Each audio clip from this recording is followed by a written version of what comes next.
우리나라 성인 10명 중 3명이 이런 경험을 합니다. 맛있는 밥 한 숟가락을 넘기자마자 갑자기 배가 아파오기 시작하는 거예요. 어떤 사람은 식사 도중에 급하게 자리를 뜨고 어떤 사람은 밥을 다 먹자마자 화장실로 달려갑니다. 어딜 가든 화장실 위치를 먼저 확인하고 중요한 약속 전에는 아예 굶기도 하고 심지어 외식 자체를 포기하는 사람들도 있습니다. 대체 왜 이러는 걸까요? 그리고 이 문제 해결할 수 있을까요? 이런 증상을 겪는 분들이 가장 궁금해하시는 게 바로 이거예요. 왜 하필 밥 먹을 때만 이러지? 평상시에는 멀쩡하다가 밥만 먹으면 이런 일이 생기니까 정말 신기하잖아요. 좀 짜증나기도 하고. 우리가 음식을 먹으면 위에서 소화가 되고 소장을 거쳐서 대장으로 가는데 이 과정이 보통 몇 시간에서 하루 정도 걸려요. 그러니까 지금 화장실에서 나오는 건 어제나 그저께 먹었던 음식들이죠. 그러면 왜 밥을 먹자마자 화장실에 가고 싶어질까요? 이게 바로 핵심입니다. 우리 몸에는 신기한 시스템이 하나 있어요. 위에 음식이 들어오면 대장에 신호를 보내는 거예요. 야, 새로운 음식이 들어왔으니까 자리 좀 비워줘. 이런 식으로요. 이걸 의학용어로는 위장-대장 반사라고 합니다. 정상적인 사람들은 이 반응이 아주 부드럽게 일어나요. 그런데 어떤 분들은 이 반응이 너무 강하게, 너무 빠르게 일어나는 거예요. 그래서 음식을 먹자마자 화장실 가야겠다 이런 느낌이 오는 거죠. 왜 이런 일이 생길까요? 이런 분들을 보면 몇 가지 공통점이 있어요. 첫째는 평소에 자극적인 음식을 많이 드시는 경우예요. 매운 음식, 기름진 음식, 인스턴트 음식 이런 것들을 자주 먹으면 우리 장이 예민해집니다. 마치 피부가 계속 자극받으면 민감해지는 것처럼요. 둘째는 스트레스예요. 스트레스를 많이 받으면 우리 몸의 자율신경계가 불안정해져서 장 기능에도 영향을 줘요. 신경성 위염이라는 말 들어보셨죠? 그런 것처럼 스트레스가 장에도 영향을 주는 거예요.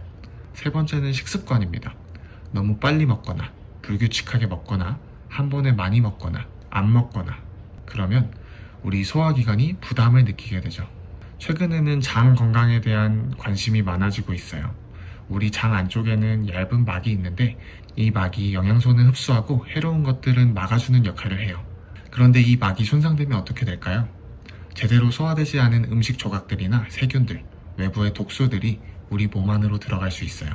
그러면 우리 몸이 이상하다, 뭔가 문제가 있다 라고 느끼게 되죠. 한의학에서는 전통적으로 이런 개념을 담적병이라는 개념으로 설명했어요. 담적병이란 소화되지 않은 음식물들이 내 몸 안에 쌓여서 단단하게 뭉쳐 독소를 형성하고 그 독소가 전신으로 퍼져서 다양한 증상을 일으키는 일련의 증후군을 이야기합니다. 비슷한 개념이 서양에도 있는데요. 양의학, 특히 기능의학에서는 이런 상태를 장누수증후군이라고 부릅니다. 기본적으로는 두 개념 모두 장 건강에 문제가 생겨서 여러 가지 증상이 나타난다는 관점입니다. 이러한 담적병은 간단하게 셀프 체크해 볼 수 있는 방법이 있어요. 제가 알려드릴 테니 한번 따라해 보시죠. 첫 번째로는 배를 살살 눌러보세요. 명치부터 배꼽까지 천천히 눌러보시면 되는데 정상적이라면 부드럽고 탄력이 있어야 됩니다. 근데 딱딱하거나 눌렀을 때 아프거나 깊게 들어가지 않고 막히는 느낌이 있다 하면은 담적병을 의심해 볼 수 있습니다. 두 번째는 혀를 보는 겁니다. 거울 앞에 서서 메롱하는 거예요. 그래서 혀가 갈라져 있거나 혀에 태가 많이 끼어 있거나 아니면 혀에 오돌토돌한 이빨 자국이 있으면 담적병을 의심해 볼 수 있어요. 자세한 내용이 궁금하시다면 추후에 다뤄보도록 하겠습니다. 그리고 변 상태도 중요합니다. 너무 딱딱하거나 반대로 너무 무른 변이 계속 나온다면 장 건강을 체크해 볼 필요가 있어요. 저희가 진료실에서 대변 모양을 체크할 때 브리스톨 대변 도표라는 개념을 사용합니다. 여기서 3번과 4번이 주로 건강한 변에 속하고요. 위쪽 딱딱한 1, 2번 변으로 가거나 너무 풀어지는 5, 6, 7번 변으로 가면 문제가 있다는 뜻이에요. 그렇다면 이러한 것들은 어떻게 개선할 수 있을까요? 우선 생활습관 개선이 필요합니다. 첫 번째로는 음식 조절이 가장 중요하죠. 자극적인 음식을 줄이고 소화가 잘 되는 음식들을 드시는 게 좋습니다. 특히 장벽이 너무 예민하다면 야채를 많이 드시는 게 오히려 안 좋을 수 있어요. 단백질과 탄수화물을 적절히 섭취해주는 게 중요합니다. 두 번째는 식습관 개선이에요. 천천히 씹어서 먹고 규칙적인 시간에 적당한 양을 드시는 게 중요합니다.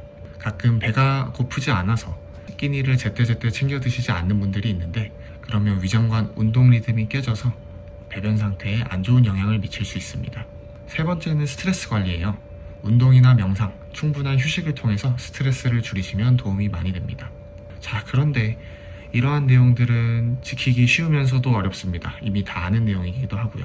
더 핵심적인 거는 장벽이 무너져 있을 때는 치료가 필요하다는 점입니다. 장벽이 무너져 있을 때는 그 장벽의 기능을 원상복구시켜주는 한의학적 치료가 도움이 많이 되고요. 기본적으로는 맞춤 한약 치료가 근본 해결책이 됩니다. 일반적으로는 3개월에서 6개월 정도의 치료 기간을 가지고요. 그렇게 치료하시게 되면 증상도 좋아지고 혀도 깨끗해지고 복부도 부드러워지는 경험을 하게 됩니다. 어찌됐건 중요한 건 이런 증상들이 충분히 개선될 수 있다는 거예요. 우리 몸은 정말 놀라운 회복력을 가지고 있고요. 앞서 말씀드린 한의학적 치료는 이러한 우리 몸의 인체 회복력을 최대한으로 끌어올려서 3개월에서 6개월, 길면 1년 정도의 시간 동안 장벽을 회복시키고 소화 건강을 튼튼하게 만들어줄 겁니다. 물론 개인차가 있고요. 원인에 따라서 회복 시간도 다르지만 포기하지 마시고 꾸준히 관리해보세요. 언젠가는 화장실 위치를 먼저 확인하지 않고도 편안하게 식사할 수 있는 날이 올 겁니다. 그리고 이런 증상으로 고민이시라면 혼자 끙끙 앓지 마시고 전문가와 상담해보시는 것도 좋은 방법입니다. 생각보다 많은 분들이 비슷한 고민을 가지고 있거든요. 지금까지 담적연구소였습니다. 감사합니다.